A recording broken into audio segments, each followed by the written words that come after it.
You are listening to the Bat Flip Podcast, a baseball podcast from Belly Up Sports and the Belly Up Podcast Network. Here are your hosts, Damian and Matt. Welcome back, everyone, to the Bat Flip Podcast. My name is Damian here with my co-host, Matt. We are coming to you on September 28th of 2021. This is going to be episode 54 of the podcast. We're going to go over a injury that we had happen to one of our division leaders, a insane win streak that has brought a team back into playoff contention. We're going to talk a little bit about teams that have clinched and what their success was this season, and then we'll jump over the series that we hit on last week and give you those last key series leading up to the finale this Sunday of the regular season.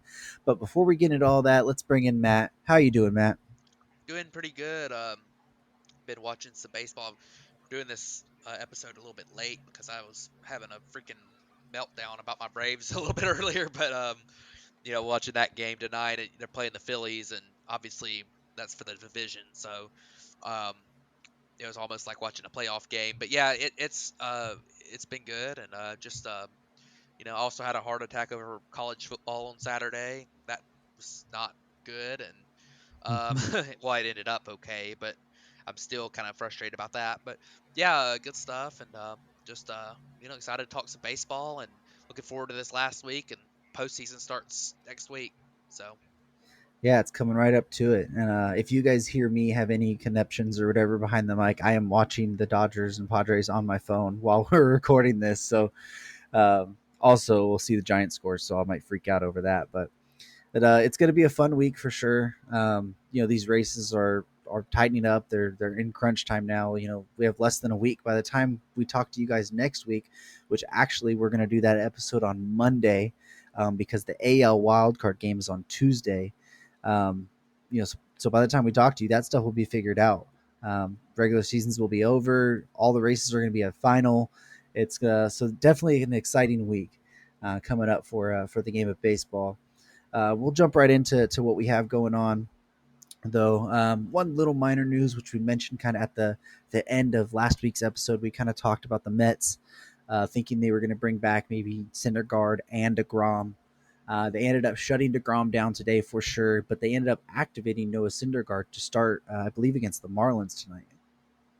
yeah, he started. I think he pitched one inning tonight, which obviously they didn't want to bring him back and have him throw a absolute bunch. But I thought that was really cool to have him. If he's healthy, to have him come out and throw an inning, showed some appreciation for him working so hard to get back this year, even though it ended up being too late to for for him to really be of use to the team winning. But he pitched one inning, got two strikeouts, so it's good. Good to see him back and recovered from Tommy John surgery. In fact, he almost threw an immaculate inning. He had only threw 10 pitches and had two strikeouts. So, really nice. Really nice return for him. Sure that the Mets appreciate it. And we'll see what happens with him going into next year, and if he's healthy for next year, he could be a big piece for the Mets to have that they obviously didn't have this year. So, we'll see. It's good to see him back. Yeah, and it's got to be a big confidence boost for Syndergaard, who's battled this recovery from Tommy John for basically 2 years now, and he really wanted to be back earlier this season, and he just kind of kept having setbacks. So that it's kind of good for him going into the offseason to get at least on the mound for one. They might be able to throw him on Sunday for another inning or maybe two. Just give him a good feeling before heading into the offseason, where he's going to play off of games for so much longer again. So it's good to see Syndergaard back. He's absolutely fun to watch just because his stuff is insane. So happy Syndergaard's back for sure. Yeah, you could end up seeing him being like when Zach Wheeler finally got over all the injury issues he had early in his career. Kind of similar, throws really hard, has a sweeping, nice slider. You could see that being a similar comparison. So hopefully he's able to come back and do really well. But you Absolutely. love to see guys who have that kind of talent overcome the obstacles he's had to go through. So Absolutely is. Well, from one person coming back from injury to another injury that unfortunately just happened, and that is for the San Francisco Giants. Brandon Belt, their first baseman, got hit by a pitch, I believe it was on Sunday, ended up fracturing his finger. and he's going to be out 4 to 8 weeks. And just so you guys are aware of that timeline, 4 weeks from today, as we were recording this episode, is game one of the World Series. So, if absolute best case scenario, if the Giants were to make it there, he might be ready for game one of the World Series. Yeah, that's really tough for the Giants. Brandon Belt's had a really great year. Veteran first baseman. I think he's 33 years old, maybe. He's been a guy that's been there for a long time, been on some of their top teams, and he's one of those veterans that's had a resurgent year for them, kind of like Brandon Crawford and Buster Posey, that's really put them in this position that they're in. And it sucks to see him get hurt this late in the season. Obviously, it's not a situation where they could have sat him down or something, being in the division race, but um, it really sucks to see that. Hopefully, um, hopefully his recovery will be quick enough to where if they do make the World Series, he can he can be a part of that. But obviously, a big loss for them. A good thing for the Giants is they do have a pretty good amount of depth. You have a couple guys in like Lamont Wade, Darren Ruff, not to mention Buster Posey that can slide over to first base. Of course, Posey can. Kirk Casale can catch if Posey, if you need Posey to play first base, and Darren Ruff and Kirk and Lamont Wade can handle that position pretty well as well. So, um, that'll be something to look for this, in the next couple weeks or the next week or so to see how they handle that, and then obviously, look at it for the playoffs. It'll be interesting to see how they handle it, whether it's a one game playoff or if it's a you know a, division series. So Yeah, it sucks for him. Like you said, they for sure they've had an amazing year. He's been one of the leaders of that, and as of recently, they've kind of leaned on him more as a captain. They've been playing a thing or a joke around the thing of him being a captain of this team, and Belt's always been an underrated guy for this team. He's never the flashy star. He was never like Posey was or like Crawford. He's kind of just been the guy who's steadily there every single year, and you knew a guy would give you close to 20 homers, and would just be consistent defense at first base and give you a great at bat all the time.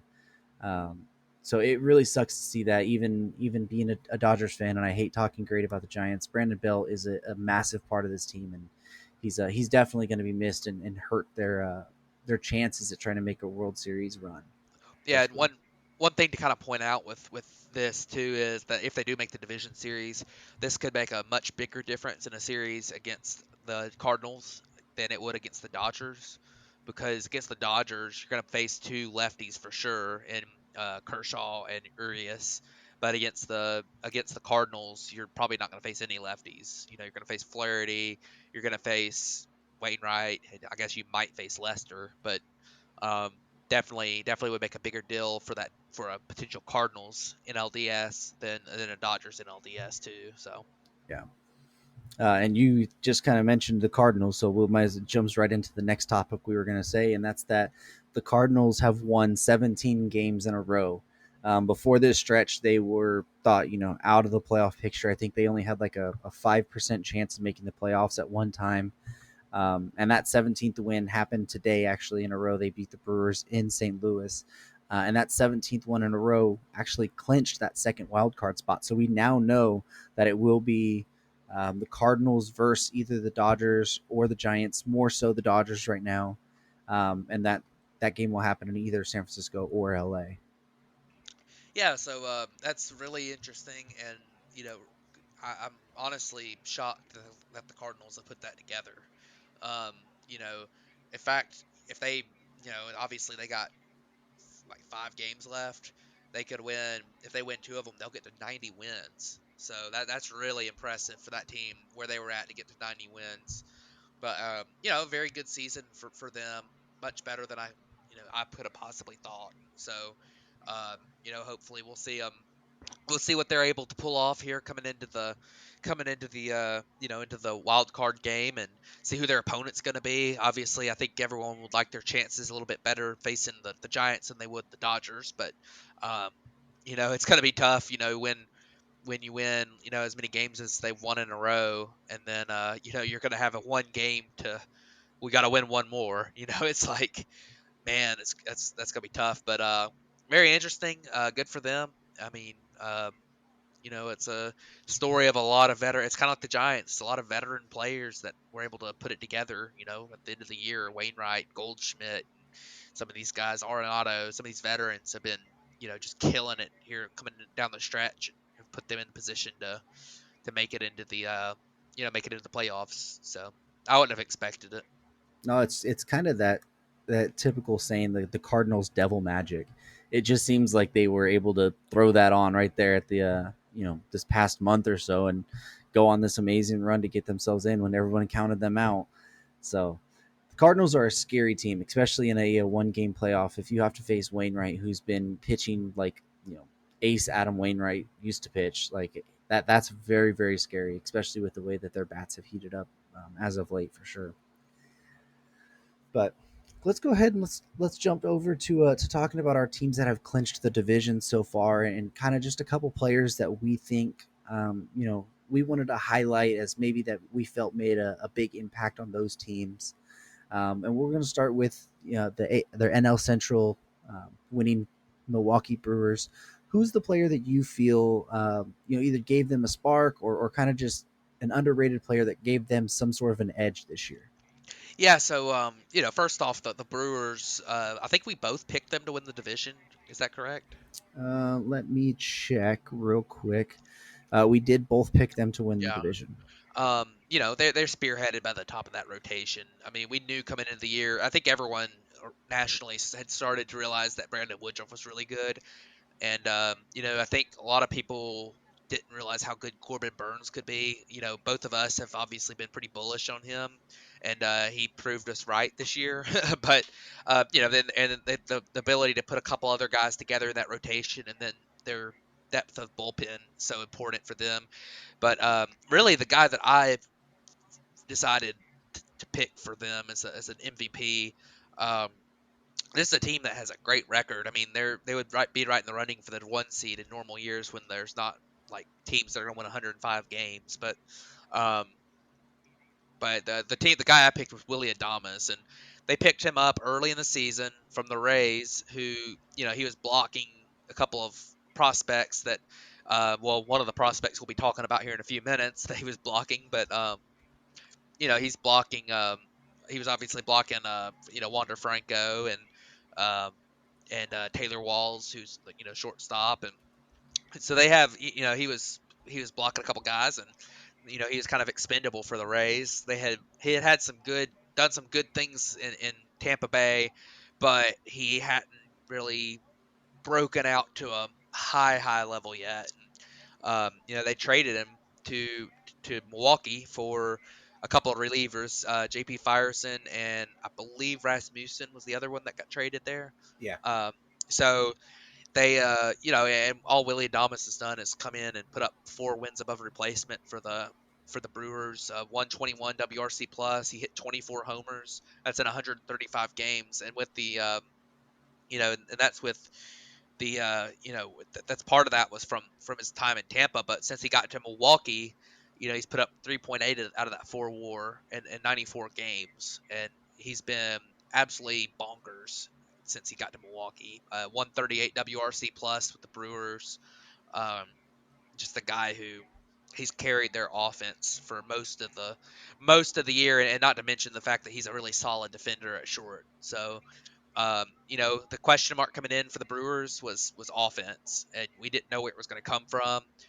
We thought that maybe a Yelich resurgence or a Keston Hira breakout or something might be the reason for that, and it turned out to come from a guy who wasn't even on the team coming into the season. So, really great job for the Brewers for going out making this trade and making this find, and fantastic job for Adames to come into this new situation and do extremely well. Yeah, well, and Willie Adames has been he's been a guy who had previously been very vocal, at least, at saying that he couldn't really see the ball as well in Tampa Bay, and hitting in Tropicana Field. And when he came over to Milwaukee, you kind of saw that. And if you looked at his home road splits before this year, you could see there was a pretty decent discrepancy. And then now that he's got over here to Milwaukee, you've kind of seen that he's been able to keep that production that he had on the road pretty much everywhere now that he's playing I forgot what they've called their ballpark now, American Family American Field or Family Field, something. yeah. I'll always call it Miller Park. But now that he's hitting in Milwaukee, which is a hitters friendly park, but the batter's eye is one of the best batter's eye in the league. Um, so it's really nice to see a player who had been vocal about that even in the years prior about struggling to hit in his own home ballpark. Now that he did get an opportunity somewhere else to really relish that and actually prove that he can hit at a decent level everywhere. Um, you know that now that he has had that opportunity. So, Yeah, uh, or it's good. pretty. I was gonna say one thing. I had forgotten about the home road splits thing, and it's really remarkable the splits that he's had in 2019. This is just batting average, but in 2019 he hit 303 on the road and 204 at home. Hmm. And last year, obviously shortened season, but kind of backed that up. 324 on the road, 181 at home. So, and this year, this year he still hit better on the road, even with a new team. But half of that was done at with the Rays still. So I thought that's very interesting. Yeah, it really is. Um, so actually, the player that I decided to pick from the Brewers is his double playmate, and that's Colton Wong.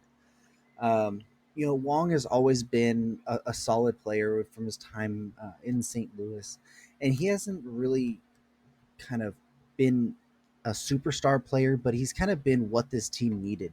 They needed a little bit more of a grinder at the top, a guy who's not going to strike out a lot, a guy who's just going to put the ball in play consistently, going to play really good defense at second base, and just get on base, play good defense, put the ball in play, and even add a little element of speed this year. I mean, 11 stolen bases, it's not a lot, but when they were having like Keston Hero play there, who was terrible defensively, couldn't hit the ball half the time, was striking out a ton, and really had no speed to go with.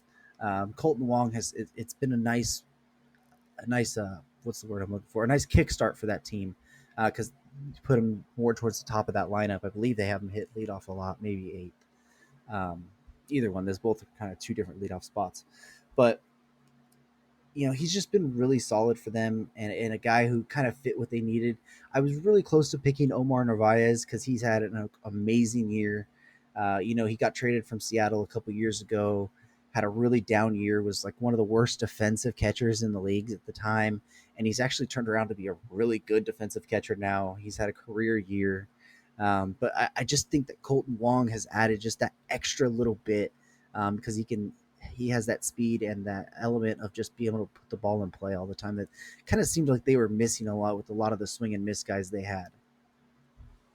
Yeah, and you talk about Colton Wong as a guy who, in the past has been strictly a contact guy with own base skills, a guy who can walk at a 8 to 10% rate and not strike out much, but he hit for no power. I mean, you look at last year, he hit one home run in the 53 games. I mean, 2018, 9 home runs in 127 games. 2017, 4 home runs in 108 games. But this year, a little bit of it's been he sacrificed just a little bit of contact for power, and it's really helped him because his slugging percentage is up 30 points over his career high. And he's also been has a career high WRC plus. His strikeout rate went up incrementally, not a ton. His walk rate went down just a little bit, but he's hit the ball a lot harder. He's got a career high in homers, and in only 112 games, which part of that was as a platoon type thing. But 112 games, he's actually put up almost his highest career WAR season, which he's at his second highest right now. But he's never put up more than 3 WAR except for one season. He played like 30 more games in that season, 35 more games in fact. So, very impressive stuff from Colton Wong this year, and a guy who kind of was cast away. I believe he was non-tendered or had an option declined by hit by the division by the division rival in St. Louis, and goes to that's what happens when you decline an option. They go to a division rival, and they end up having their best season of their career. So good stuff from Colton Wong this year for sure. It absolutely has been. Let's go ahead and jump over to the other Central and the AL Central and go to the Chicago White Sox. Who do you got for the White Sox? Yeah, so the White Sox have had such a good season. They've really been one team that has dominated their division the entire season. And this guy that I picked is he's really the number the more unheralded of the guys that they got for in the Jose Quintana trade, but he was a pretty highly thought of prospect in that deal. But um, they got Eloy Jimenez, who has had a lot of publicity, but they also got Dylan Cease, and Dylan Cease came up, started pitching in the big leagues in 2019, made his debut, and it was a little bit rough. Walks got him in trouble. Giving up homers as well. A 5.79 ERA last year. Not that much better. At least the peripherals were worse last year. His ERA wasn't that bad, but this year, he's actually pitched a really good season. Um, he's been a kind of a stabilizer in that rotation because they have had injuries to Lance Lynn. They had the injury to Carlos Rodon had pitched a ton of innings this year. So he's kind of been that guy that's kind of stabilized. Giolito's been there too, but he's kind of stabilized that rotation. He started 31 games. He's pitched 161 innings. So that's some really good numbers. He's still not quite as efficient enough to get up to like a 200 inning number, but he's been there every 5 days this year, which has been important for them. And he's put up 4.2 wins above replacement, 12.3 strikeouts per nine, which is a really great number. He does have a 3.95 ERA, but his peripherals have said he was better, 3.43 FIP.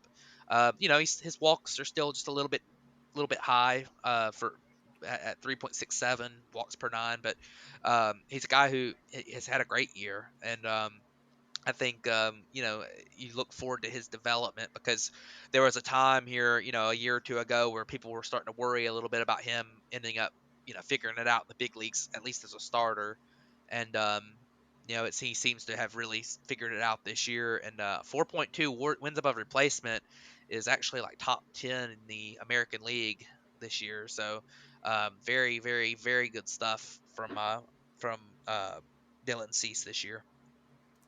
Yeah, it like you had said, he'd struggled with command a lot, and he always kind of showed that strikeout potential, but never to this level. At least in the majors so far. His high being about a 10 strikeouts per nine, but a 12.3 this year, like you had said. It was fascinating because, like you said, people had really started to give up on Dylan Cease as being a major league starter, and he had only pitched 120 innings, roughly, before this year started. And to see a guy come in 31 games, coming off 58 innings last year, which you would think that a young starter who has not pitched that many innings, they would try to baby a little bit, maybe not unleash him, to the max. They try and keep him right around 150, and he hasn't had to skip a start, and he's at 161 innings right now. That's going full bore into the playoffs, and they've kind of needed him to with the struggles that Giolito has had at times. The Rodon, who has been fantastic, but is starting to battle his own injuries this year as the season's winding down. So Dylan Cease it's a really underrated guy for that White Sox, being that number 4 pitcher for them, and his peripherals compared to what his ERA is, like you said, a 3.43 FIP and a 3.68 xFIP compared to a 3.95 ERA. I mean, really solid season for a young pitcher. Could be a top of that rotation guy maybe in a couple years. Yeah, and one other point on Dylan Cease is that I mentioned he was top 10 in the AL. He's actually top 5 in the AL in WAR for pitchers. He's number 4 behind, and the only guys ahead of him are Nate Eovaldi, Garrett Cole, and um, Robbie Ray. So he's fourth behind them, and he's right in front of his teammate Lucas Giolito. So kind of goes to show you how impressive he's been this year. Absolutely. Well, my player has something to do with Dylan Cease as well, and that's going to be his battery mate, Yasmani Grandal. If you look at his general stat line, if you go look at his batting average right now, you say a 245 batting average. It's not that impressive. But then when you look over at his on base percentage, a 423 on base percentage, and a 536 slugging percentage, that the season he has been insane. When he made the All-Star team, I think he had like a 150 or 180 batting average, and everybody's like, "What are you doing? Why is he an All-Star?" And then you look at the fact that he's walking 23% of the time this year, and the power. I mean, he's hit 23 homers still, and he's playing really solid defense back there. I think he's really stepped up his defense this year. He's battled some injuries. I believe he popped his knee at one point, and that's kind of helped or stopped him from having to play so much catcher. They had to DH him for a while, so that the numbers isn't as high as what his career would be. But just a really weird, underrated season for Grandal, because if you just go off the general stat line, it doesn't look so great. And then you look at that on base, slugging, a 163 WRC plus, that is by far his career high. I mean, his highest career one in any substantial amount of games was 125 back in 2018 with the Dodgers, and then 2019 a 121. So a 163 for Grandal. It's been a big help for them, especially when they had lost Eloy Jimenez and Luis Robert for big chunks of the year. They needed somebody to be able to step up, and Grandal kind of took part of that role over. Yeah, I mean, Yasmani Grandal for most of the season was known as the guy who was like had the weirdest batting line ever. And while his batting line is still weird, he has just it was obviously partially bad luck too, because he has just put up like unbelievable numbers in the second half and has taken his um his batting line up to um, he's brought his average all the way up to like 245, which, after that first half, you would have thought there's no way he was going to hit 245 this year. So, and obviously if he was able to play catcher every night, he'd probably be at over like 5 WAR, but he's been docked from DHing on the defensive value, which, I mean, that hurts him some, but that's just in 88 games. He's put up 3.8 WAR. So, really a remarkable season for Yasmani Grandal, and a guy who, if he could put that up for a full season, would be running away with MVP right now. Yeah, and that'd be kind of funny to say, especially with that low of a batting average. I wonder what's the lowest batting average a full time position player has ever won an MVP with. That'd be an interesting stat That's to a look really up. good question. It might be a Barry Bonds year, because he had a couple years where he hit like 60 home runs, but he had a low batting average because nobody would throw him strikes. So he was walking like 50% of the time and hitting like 60 home runs, and he just didn't get a ton of base hits. That, or it's going to be But some like 1920s player or something yeah, like that. maybe. So But that'll be an interesting thing. We'll have to look that up. yeah, no doubt. But let's go ahead and jump to the last team that has at least clinched their division so far, and that's over in the AL East with the Tampa Bay Rays. Man, it is so tough to pick a Rays player for Yeah. because I mean they just their whole calling card is they don't have a player that is just above all the rest.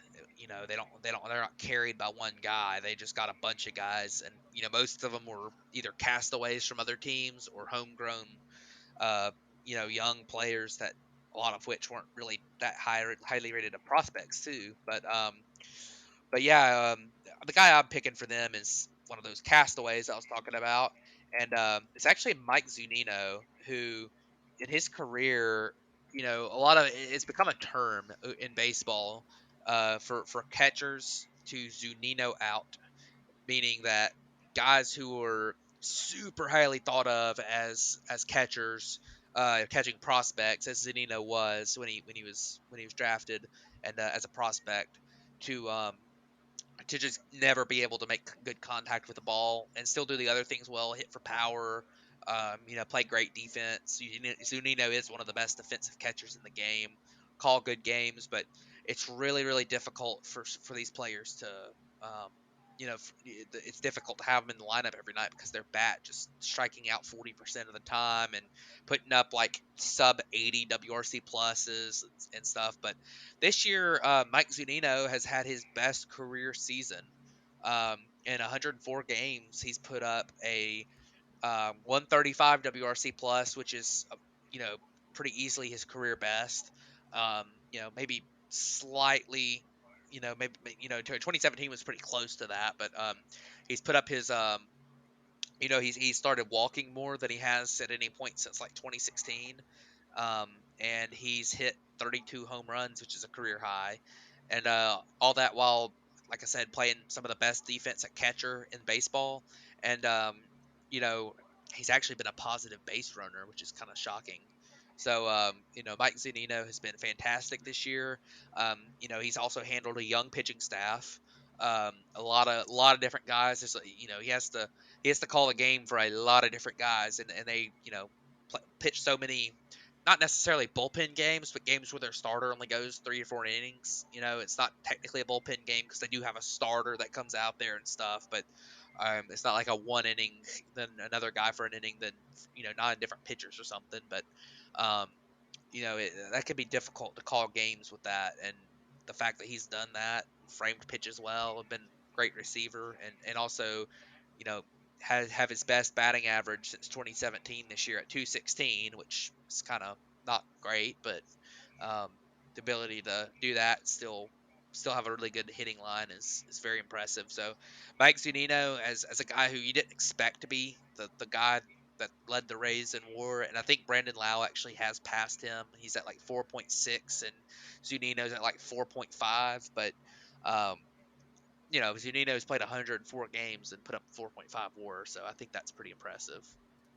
Yeah, absolutely. And then, you had talked about this being a career high in home runs, but then you look at that slugging percentage and almost 60 points better than his career slugging percentage at any point. So, always been a really solid defender, not a guy who's ever going to hit for too much average or get on base a whole heck of a lot. But, when you're able to play really solid defense, you can put up a 564 slugging percentage and call a solid game like he does with the Tampa Bay Rays.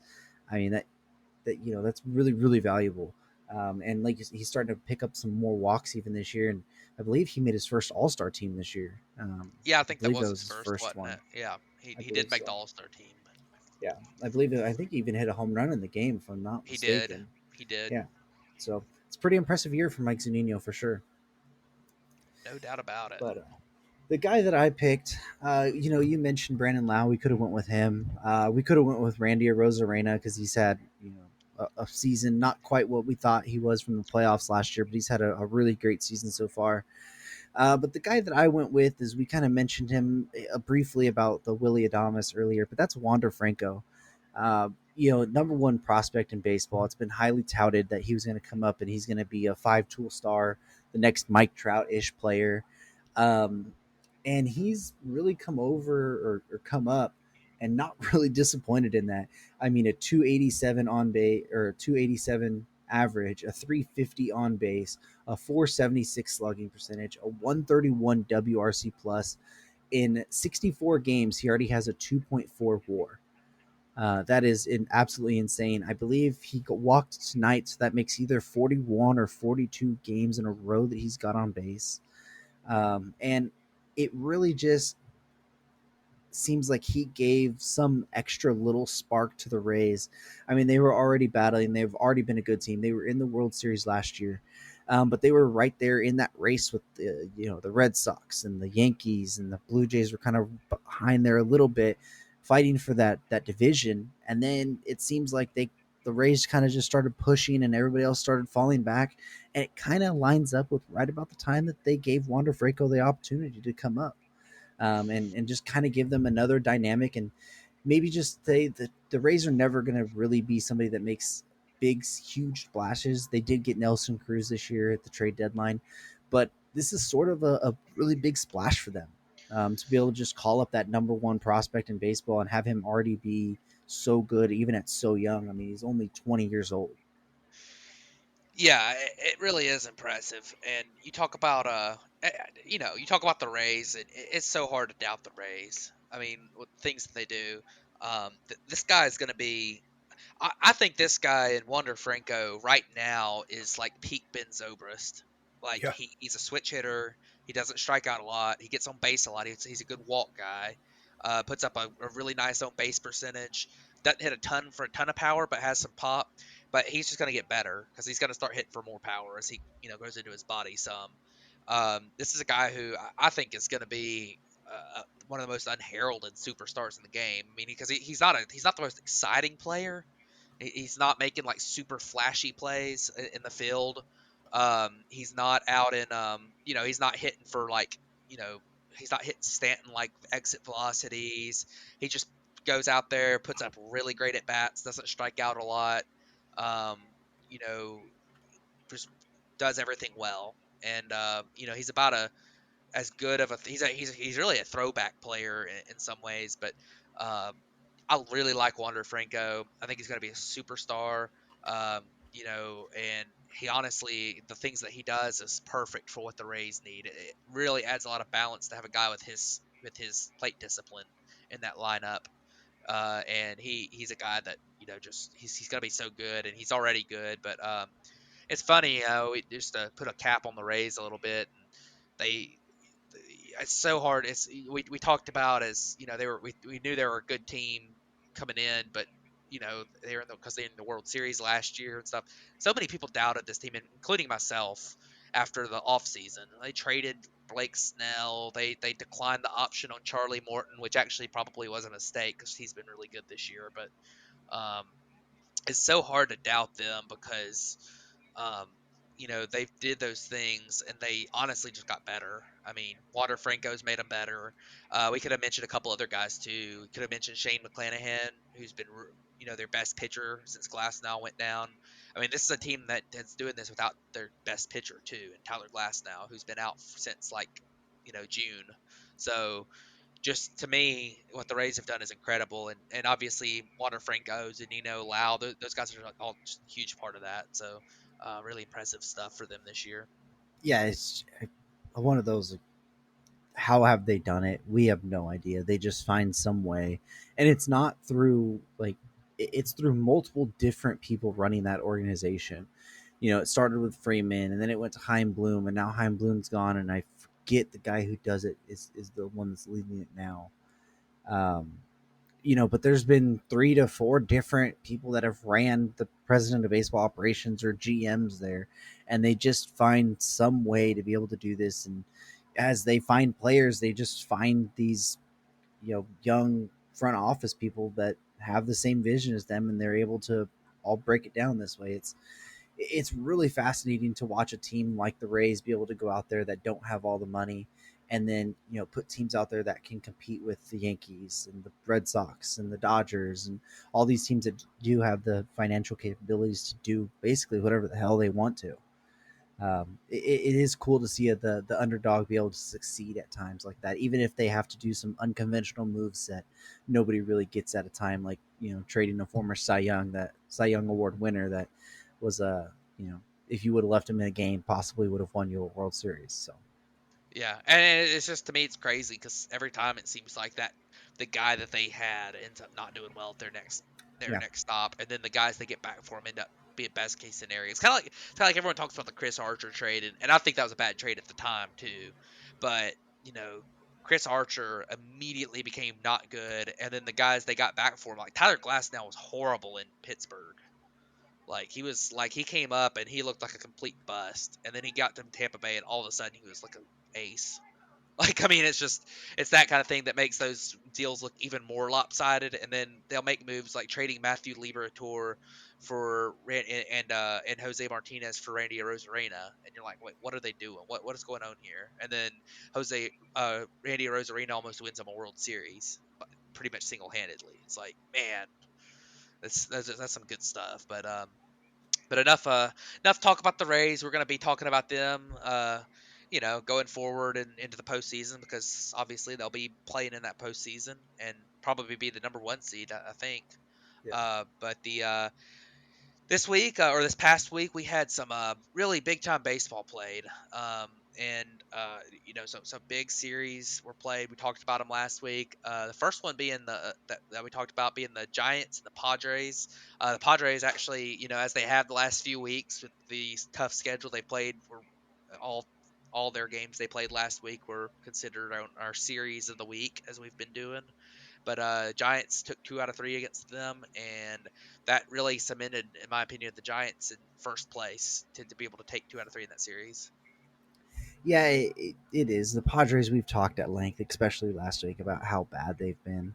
Now they're officially eliminated from postseason.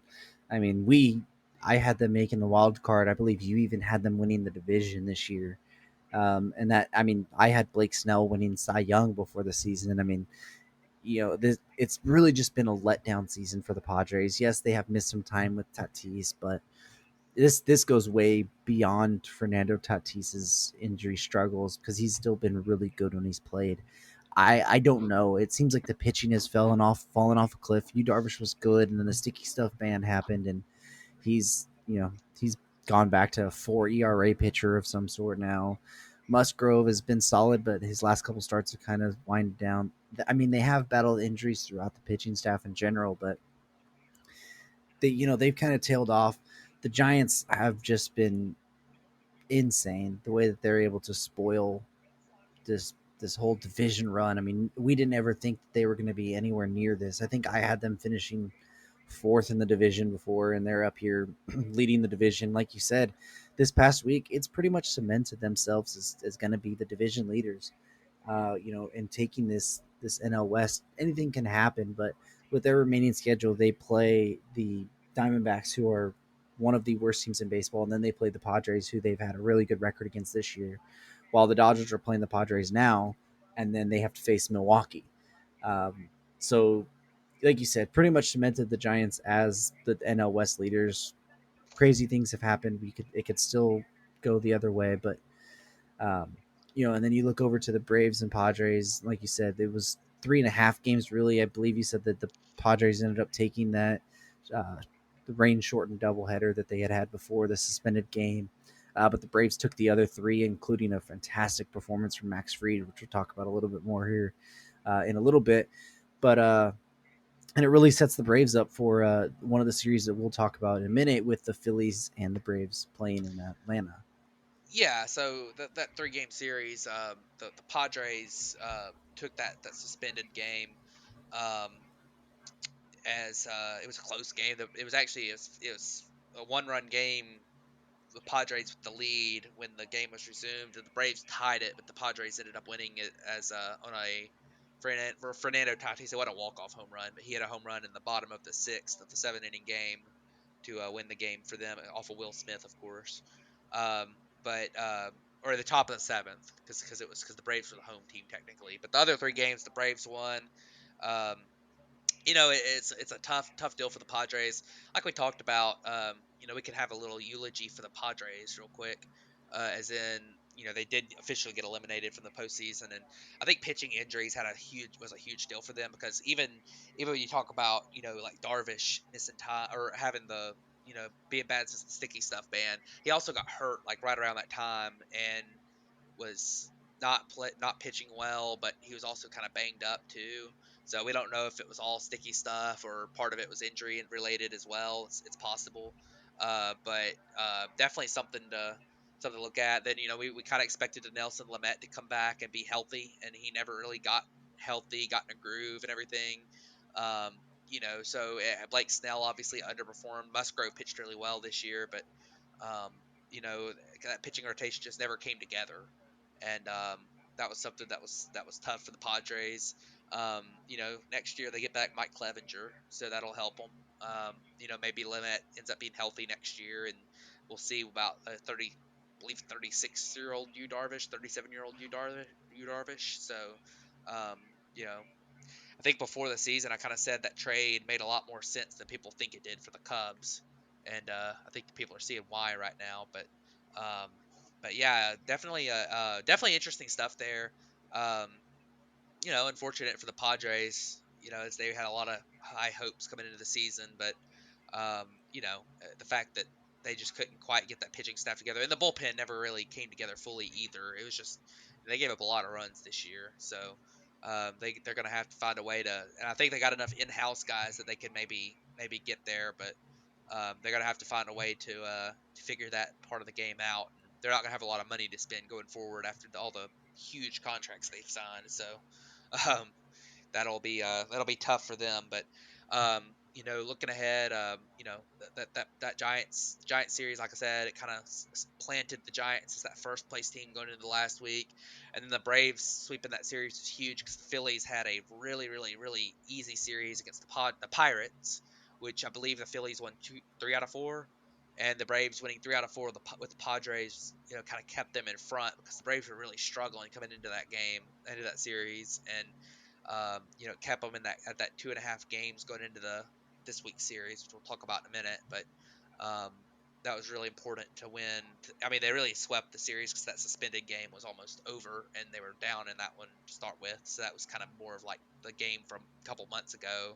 Padres won that series from that. The Braves swept this series, so um, really important.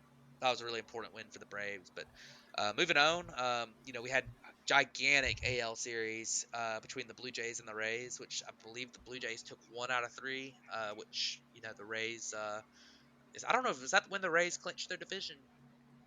I'm not sure if that's when they actually Uh, clinched the division or not. It might have been, yeah, but it was a massive series. Blue Jays are, you know, right in the heat of the wild card battle, and they need to get every game they can. Um, Obviously, losing to the Rays is not a thing that you expect to maybe lose a game or two to them because they're just so dang good right now. But it was a big series. The Blue Jays needed something. If you look at the wild card race as it is right now, if Toronto is able to take one of those games, they're tied for that second wild card spot. So it was a massive series. They needed to get something. They needed to take two of the three at least to kind of just set themselves up. Although they do have a big series this week that they're going to have to win some games on. But we'll talk a little bit more about the Blue Jays in just a little bit about this the wild card race. But you had talked about the Cardinals before. They have their 17-game win streak, and that included a sweep of the Milwaukee Brewers this weekend. I believe that was even in Milwaukee for 4 games that they ended up sweeping. yeah, that's pretty impressive.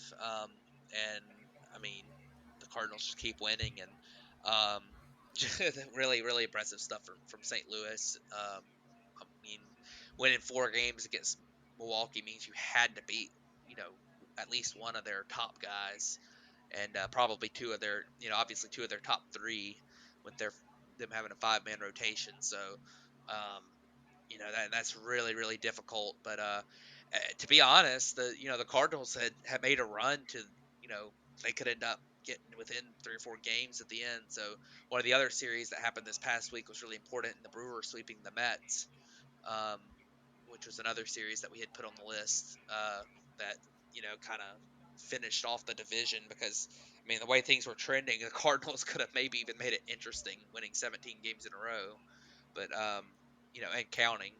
But that was another series we did with Brewers sweeping the Mets. That actually was the Brewers clinch series, and I believe and that was when the Mets got eliminated from the postseason. So, Yeah. um, couple of notes there, and of course for the Mets, disappointing season for them. I read something the other day that they have there has never been a team that had spent more days in first place and finished with a losing record than the Yeah, Mets I believe this year. I Heyman think put it's that like out. yeah, I think it was like 105 days they spent in first place, and they're Yeah. not gonna. They're locked up, not finishing over 500, and I think right now they're nearing. I mean, they lost like 8 games in a row. They won twice today, so that might have changed it. But yeah, there's a chance with playing Atlanta this weekend that they finish 10 games under 500, which is pretty crazy considering the fact that um, that they were the team in first place for most of the season. So Yeah. I very mean, remarkable. considering all their injuries they had, if Degrom's healthy, if Yeah, you get a full season of Lindor, I mean, he suffered his oblique injuries. I mean, you never know, but it is a fascinating thing that you have that team that spent so many days in there, and now they're going to finish under 500. But yeah, absolutely. um, two of the other series that we had, which were big time series for each of these teams. This was the Yankees and the Red Sox, was in Boston 4-3.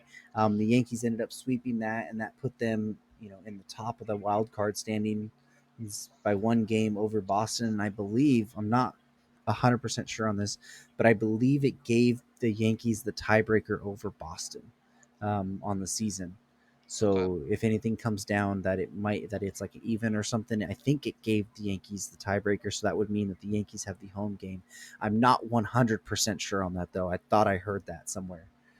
All right. Um, but the other series that was kind of is impacted by that, and that's the Mariners and the A's, which was in Oakland for 4. Seattle ended up sweeping that series of that, and that's now put Seattle just a game and a half back of the wild card series, and that's with the Oakland and Seattle again playing a 3-game series that started yesterday. That Seattle took the first game of. So the Yes. the Mariners are making a late charge here with the Blue Jays to really get into the playoffs. What it means is pretty much them sweeping the A's pretty much takes the A's out. They're 3.5 Yeah. back. They're going to have to jump two They're teams. basically out anyways. Yeah, basically out. I don't see that happening. But two big series with Yankees and Red Sox. With Yankees sweeping, kind of gives them control over the wild card. And then you got the Mariners sweeping the A's and kind of thrusting themselves back into that wild card scenario. You got four teams kind of within 2.5 games of each other now. Yeah. Pretty crazy. I look at the that Yankees sweeping the Red Sox was such a big deal. The Yankees had really been struggling, and coming in and being able to take those games was just so important. In at Fenway, you know, and really to me, I feel like that probably put the Yankees in. Depending on what happens this week, they do have tough games this week, but um, they're going to play a team that's already clinched and probably will have clinched everything they can clinch by the time they play this weekend, which we'll talk about that in a minute. But and obviously when you sweep your top competition for us for the wild card spot, that's important. And they're now, after tonight's game, they're now 2 games up in the wild card. So that it's with like 6 games to play. So I mean, they could obviously lose 5 in a row. They're playing good teams, but definitely something to look for there, as that sweep was big, and like you said, the Mariners really cemented themselves as a contender again with that sweep of the A's. And obviously that was kind of their main competition. We said that was an elimination series last week. Well, I think that pretty much eliminated the A's. I mean, maybe not mathematically, but I mean, there's too many things have to happen for there really to be much chance of them making it in. But I mean, the Mariners put themselves in position to where they really have a legit shot now. As of if you had asked me last week, I'd say there's really not much chance at all. So Yeah, and actually, I updated my page because I had it actually off. they're So the Mariners are only one they're game one out game out with the as of right Yankees. now, With the and Yankees then beating Toronto tonight. So yeah, and the as of recording this right now, Seattle has a 2-1 lead in the fifth over Oakland. yep, So if that holds, they could be a half game back, yep, even. So it's really a really big thing, and that'll lead us into what we're talking about. I know we're talking about Oakland and Seattle right now, but you have the Yankees in the Toronto series. You kind of mentioned right there, they're playing for three. So this could be where I believe Toronto, this was the start of it. So this is the first game Yankees took. Toronto have to win the next two if yep, they want a shot to be in this wild card race. With Oakland playing Seattle, and if Seattle keeps winning like that, and then Boston, I mean, they play Baltimore. They lost today to Baltimore, but I forget who do they play this weekend. who's that? Um, who the Boston plays this weekend? Boston. Yeah, I let me think they might see. play. I don't think it was anybody really good, but Let me I'm not. double check. Don't They're quote me on playing that. Nationals. Yeah, so they've got a really good shot to win those So games. they have a decent shot, although they did lose to the Orioles today. So Yeah, it's no the slam Nationals dunk are for still sure. better than the Orioles. Yeah, but it's this wild card race is in the AL. For all the NL, which we thought was going to be the race, and now it's kind of been wrapped up for sure with one of the NL West teams, and then the Cardinals. This AL has given us some exciting stuff. Yeah. Um, I wouldn't even mind seeing a Seattle Toronto wild card. That'd be pretty Oh fun. man, I Could you highly doubt that imagine? happens, but I because the know, but could Yankees you having the two imagine games up, man, that would be crazy. But if Toronto take the next two? yeah, I mean they could do it, and the Yankees have they have, as we talked about with that series, and then the Yankees also over the weekend have to play Tampa Bay. So Yeah, I mean it's very well possible that the Yankees, that they got by far the toughest schedule in that race, because I believe this weekend the A's have, I mean the Mariners have the Angels for yep, 3 games, and the Philly, I mean not the Phillies, I'm moving on to our next series already, but the Red Sox have the Nationals, as we said, and then the Blue Jays have the Orioles, and while Yankees get Tampa Bay. So, that's something where the Yankees have to take care of business against a really good team, unless they win the next. Now, if they win the next 2 games against Toronto, I think they're probably going to be in, yeah. but it's not a sure thing by any means. Although I like their chances right now to be in, but we'll see. Definitely interesting stuff there. Um, And if you want to look at, the percentages here, the playoff odds, the Yankees right now are sitting at a 94% chance of making the wild card. The Red Sox at 75 or 77%, the Blue Jays at 20%, and the Mariners at 8%. That's based on the projection systems. I would probably give the Mariners a little bit higher, especially with the opponents they're playing. Um, but they just got to pass the Blue Jays or the Red Sox, and they're or they got to pass the Red Sox only, so they're a game behind them. And the way the Red Sox are playing right now, the way the Mariners are playing right now, I think it does play a factor there. So definitely some interesting stuff in that AL wild card. And we thought we might have some more.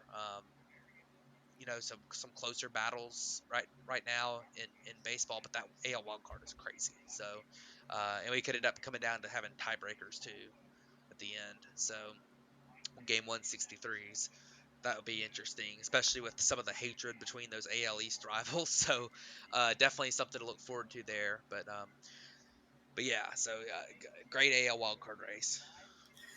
Yeah, and the last little series that we wanted to hit on, and that's going over to the NL East. Battle basically for the division lead. It was going to be coming into the series, which started today, was a 2.5 game lead for Atlanta. Atlanta did take game one tonight. Really close, crazy game. They took game one, so now they're 3.5 up over the Philadelphia Phillies. Yeah, so you look at tonight's game, and it's what you want to watch this time of year. You got the two guys, they're number ones on the mound. One of the Cy Young favorites, Zach Wheeler, facing against the one of the most experienced big game pitchers in baseball, and Charlie Morton was tonight. Both teams kind of lined up their rotations to pitch their top three guys in this series, and I thought, and it's the kind of things you love to see, a big home crowd. It feels like a postseason series without it actually being in the postseason. And the Braves, after that series we talked about against the Padres, were able to come in with a 2.5 game lead, and taking game one was really really big, because now it's impossible for the Phillies to pass the Braves if they take the next two. So the Braves would still have a game and a half lead, even the Phillies takes the next two games. And going into a series where the Braves will be facing the Mets and the Phillies will be facing the Marlins and this weekend. So if the Braves win, if the Braves can clinch with two more wins in this series, so if they sweep the series, they officially clinch.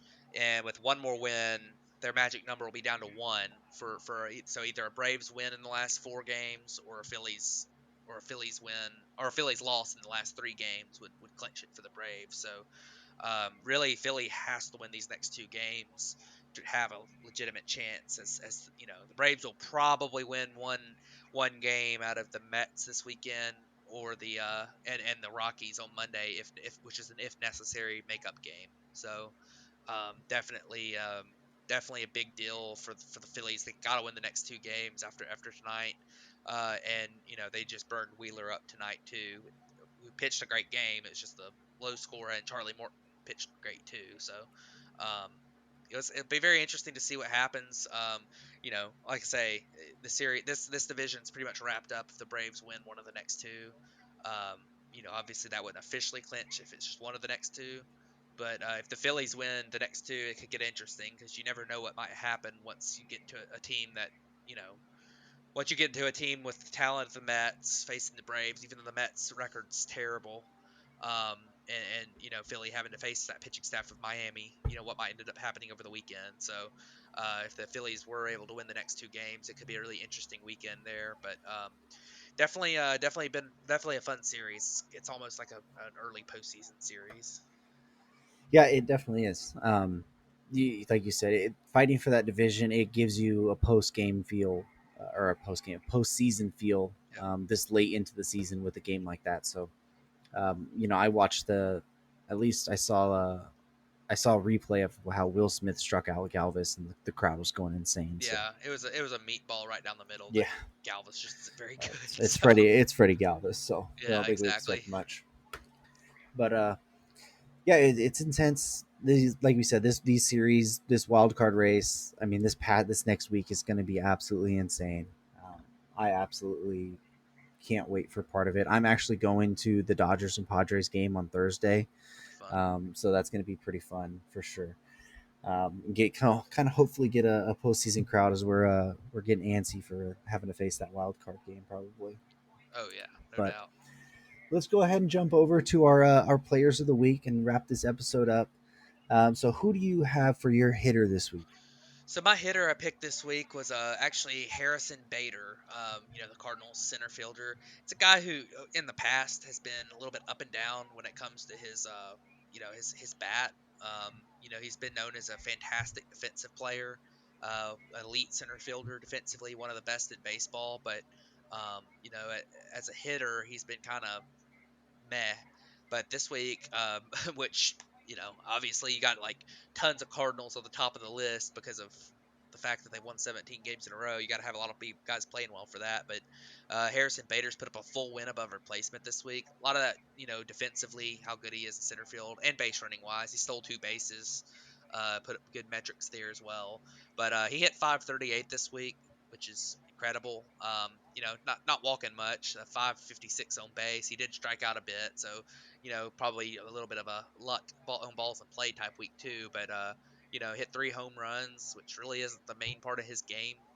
Hitting home runs at 324 WRC plus. Like I said, put up a full win above replacement this week. And that's in 7 games, and of course that helped lead the Cardinals to all 7 of those being wins. I had the 10 before that, and that's still something that's counting. So we'll see what ends up happening there. But Harrison Bader had a fantastic week, and it was fun to watch. Yeah, I seen a couple of his homers. I think he hit two of them in Chicago. One of them he hit completely out of the stadium, which was it was an absolute moonshot, and you don't expect to see that from Harrison Bader, really. Um, but that whole Cardinals team has been really insane. I mean, you could mention Paul Goldschmidt right under there with in 7 games as well, 5 homers, 10 runs, 10 RBIs, 429 average, 500 on base, 294 Yeah. weighted runs created. It's insane. Yeah, absolutely. And just kind of elaborate a little bit more on Harrison Bader. He's actually put up a really good offensive season this year. With he's cut his strikeout rate by 11% from last year, which is really really nice. And he has added a little bit more power to his game. He's got a career high in home runs. That's just the 97 games because of some battling some injuries and stuff. So he played 97 games, which his career high was 12 homers in 2018 and 19.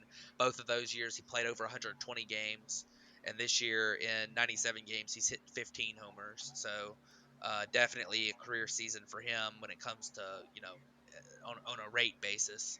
But and this week just kind of put a cap on that and helping the Cardinals get to the playoffs and in his having such a great season. So Absolutely. Well, my pick for this week is a guy who's quietly kind of snuck his way into maybe being the favorite for the NL MVP, and that's Juan Soto. Absolutely insane week. 3 homers in 34 plate appearances, 8 runs, 7 RBIs, a 455 average. But the big thing is a 647 on base percentage, a 955 slugging percentage, goes for a 292 WRC plus. And the best part of his stat line is a 8% strikeout rate to a 35% walk rate this week. So that is absolutely insane. We were just talking about Grandal earlier, that a year having like a 20 something percent walk rate, and that was insane. This week alone, Soto has a 35.3, and that's second to Otani, who's at almost 50% at 48.1. yeah, so great week for Soto, as you said. You know, I would think that he would probably be the favorite for MVP if his team wasn't so bad. But a lot of voters don't like to vote for a guy on a team that's not very good, so they'll look more at Bryce Harper, who's carried a team that at least has been in playoff contention, and or somebody like that. But although really the top 3 candidates for Cy Young, I mean for MVP, haven't really been in um, On good haven't really teams. been on good teams. Yeah, I mean, so but yeah, you look at Soto, and I mean what he's doing right now. It's really difficult for a young player like him to do the things he's doing on a bad team, because a lot of times they're trying to carry the team by hitting a lot of home runs, trying to do too much. Um, but he's been a guy that's willing to, when they're not pitching to him, because the guy behind him is usually Josh Bell hitting or something. When teams are decide not to pitch to him, he's just like, okay, I'll take the walks, and he's taking a lot of walks. He already had a great eye, but now nobody's throwing him strikes because they're scared of him because he's good. So now he's gonna put up astronomical walk rates for the next couple of years if that team doesn't improve. And I don't think this will be the last time you hear about Juan Soto having 35% walk weeks. But very impressive, especially for a guy his age to be able to do what he's doing. um, Definitely something that's really incredible to see. So definitely good stuff from Juan Soto. But who'd you pick for your pitcher of the week?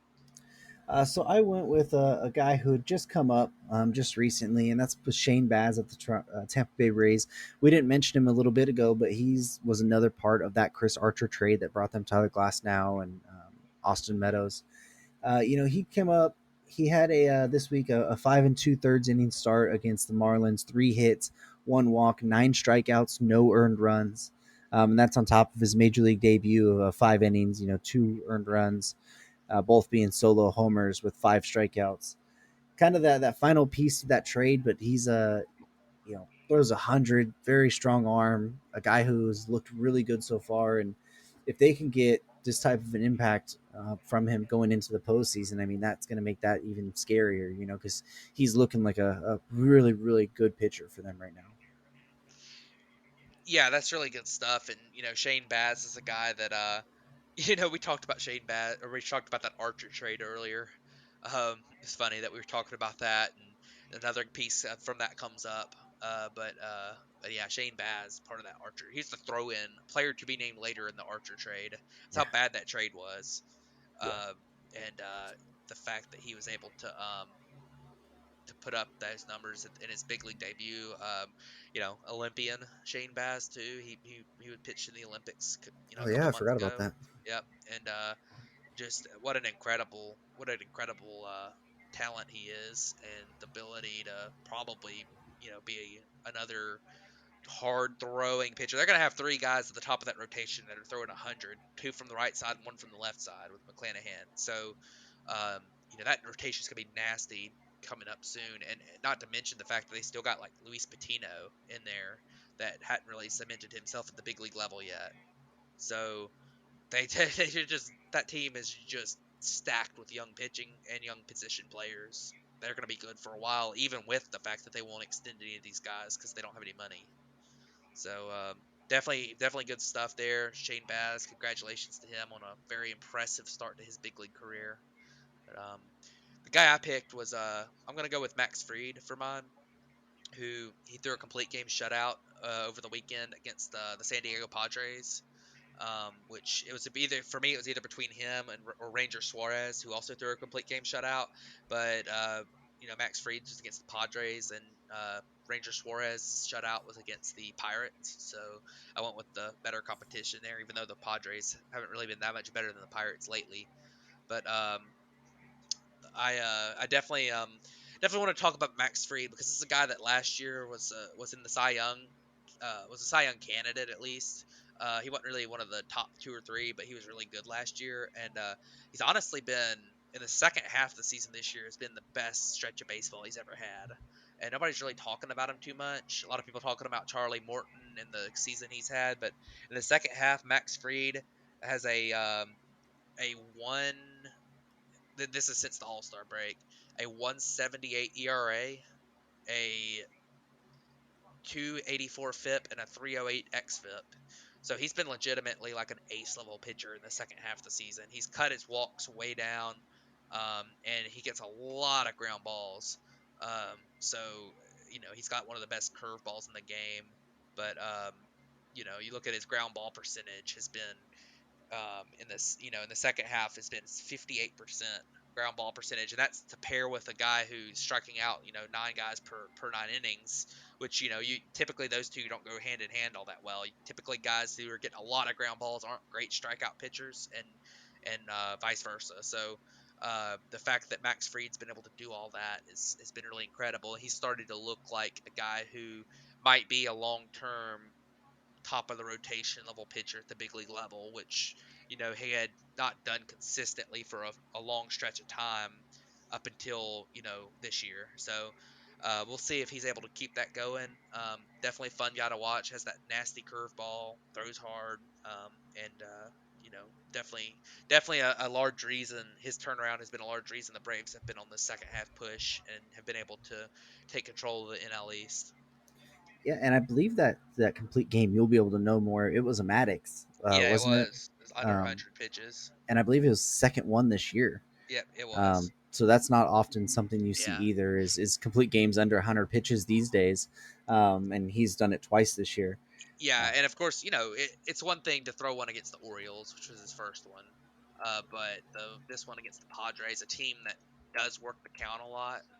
Um, it's tough on it's tough to pitch a huge amount of innings against them. I mean, guys like Tatis, works in deep into counts. Machado works deep into counts. Grisham's always been a guy that works deep into counts. So that's even more impressive to do against the Padres. So it absolutely was, and Freed's kind of rounding into farm as the playoffs are starting to come. So it's good for the Atlanta Braves for sure. no doubt. Well, I think that's going to wrap it up for this episode. Just a reminder that we are going to do next week's episode on Monday. So you guys will be hearing it Tuesday because the AL wildcard game is going to be Tuesday night on ESPN. And then on Wednesday will be the National League wildcard game, and that will be on TBS. So you will hear us a day early next week so we can prep you guys for the wildcard rounds.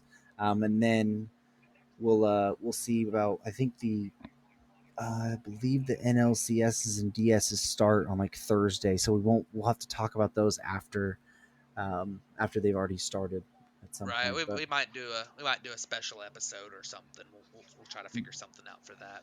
yeah, But definitely keep keep checking us. We'll definitely talk about anything like that on social media. If you follow us on Twitter. But yeah, it's gonna be a fun week.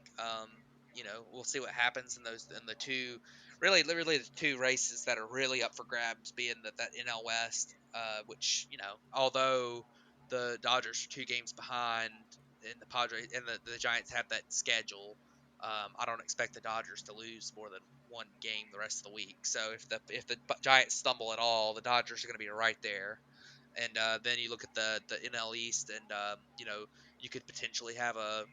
I don't know how that would work if they had a game 163, because the Braves would for that tie, the Braves would have to play a makeup game Monday. So I don't know how that would work, but um, I guess they'd play it before the wild card game on Tuesday because they would have no because there's no chance they would be in the wild card game. But yeah, anyways, but yeah, that would be interesting, and then of course the AL wild card, who knows what's going to happen there? That stuff's just crazy. So definitely going to be interesting, and we'll see what happens. We'll see what happens the rest of the season. I'm excited to see what happens with that AL wildcard race, and then see what the positioning's going to be when it comes to the playoffs next week. Maybe who's going to be playing who. I think that's still up for grabs in the AL between the Rays, the White Sox, and the Astros. And then in the NL, I don't think that's really up for grabs because the nobody can catch the NL West winner, and then the Braves or Phillies can't catch the Brewers, I I believe. I don't quite think it is in the AL either. I think Tampa Bay has the number one seed already. If they locked it up. I think so. So yeah, I think the other two games would just matter for the other two would just matter for home Home field. field. So yeah, that would still be fairly important. Um, but yeah, with the Rays record being at I think they have like 97 wins. yeah, they're at 97 I think wins, Chicago's at like and 89 or something. yeah, the Astros are still at 92. So I think it's possible for the Astros won tonight against the Rays, by the way. I think it's possible for the Astros to make it mathematically, but they're 5 games behind with 5 games to play, so it's probably not going to happen. So, but yeah, so looks more like the Astros and the White Sox will end up battling for home field, but you probably aren't going to have any other changes there. So definitely interesting. I guess we'll know the division series matchups, at least two of them, really soon, and then maybe even as soon as day after tomorrow, and then the wild card. It's gonna be really interesting. Like I say, who ends up being the team that comes out of that. Um, it'll be crazy for whoever loses that NL West to have to go play a 1 game playoff. Yeah, But for a team that's going to have 100 wins to have to play a 1 game playoff they're gonna is have well over 100 wins. I mean, yeah. it's possible. I mean, I say it's likely, in my opinion, that the loser of that division has 105 or 104 wins. Like, I think that's fairly likely. So, um, an 104 win team having to go play the Cardinals and their Devil Magic in in a 1 game with Wainwright on the mound is going to be tough. But it'll be fun to watch a Wainwright versus Scherzer game though. From somebody on the outside, two guys who are at upper 30s, veteran pitchers who have been through so many battles. That would be a fun matchup to watch from an outsider. But obviously, as a Dodger fan, I'm sure you would rather win the division, and I'm sure that the Cardinals fans would probably rather face the Giants. But I don't know. The Cardinals have but had great success against the Dodgers in the playoffs yeah, before, so they might. yeah. Well, not to mention the fact that if you're the Cardinals, obviously you'd like to make it to the NLDS easier, but I think your chances are if you get the Dodgers in the wild card, I think you got better chances to beat the Dodgers 1 time, and not and then and beat the Giants 3, then beat the Giants 1 time and beat the Dodgers 3. So I think that is a good point, and the fact that I think that would be advantageous, even though there's a pretty good chance they wouldn't make it past the wild card. The fact that they could maybe win that 1 game and then not have as tough of an opponent would be helpful for them. But we'll see what happens. It's going to be a fantastic final week to the season, and I look forward to it. Yeah, I am too. Like we said, it's going to be fascinating. I think we've repeated ourselves probably 20 times that in Yeah, this episode. yeah. But, um, anyways, thank you guys for listening to blabbering us on so much, especially here at the end of the episode. But look forward to that episode on Monday, and we'll get you prepped for all the wild card games. So this has been episode 54 of the Batfoot Podcast, and we'll catch you guys on Monday. Thanks, everybody.